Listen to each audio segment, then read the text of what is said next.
Sampurasun, pendak deui dina pangajaran basa Sunda.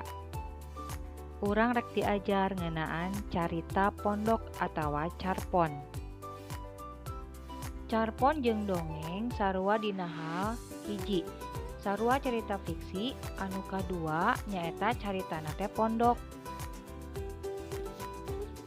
Carpon jeung dongeng boga bedana nyaeta dina hal anu kahiji. Carpon bentukna sastra tulis, lamun dongeng mah sastra lisan. Carpon aya nu ngarangna, lamun dongeng mah anonim atawa eueuh nu ngarangna. Anu katilu, carpon mah nyaritakeun kahirupan sapopoe, tapi lamun dongeng mah nyaritakeun hal-hal anu teu asup kana akal urang. Unsur-unsur carpon anu kahiji nyaeta jejer atawa sok disebut oge tema, nyaeta inti caritana. Anu kadua nyaeta palaku.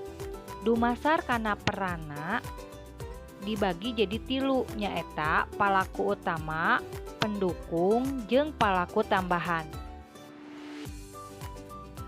Lamun dumasar kana sifatna ngabogaan sifat protagonis atawa bager, jeung antagonis atawa peran anu jahat.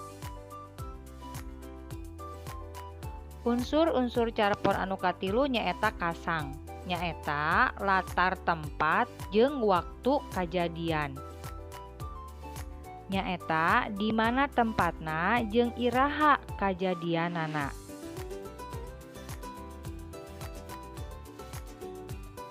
Anu kaopat nyaeta galur atawa plot, nyaeta jalan carita atawa urutan kajadian.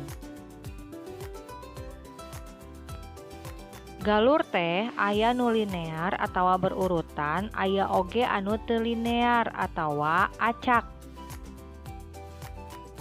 Unsur anu kalima nyaeta amanat. Nyaeta pesan anu ditepikeun ku pangarang ka anu maca carpon.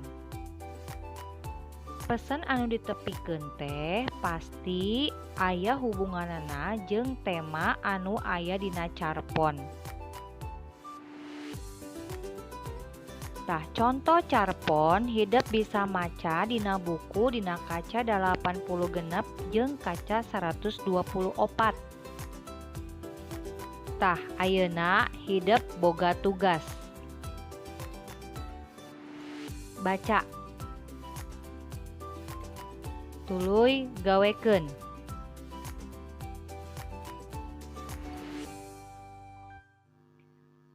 Wilujeng diajar barudak. Sampurasun.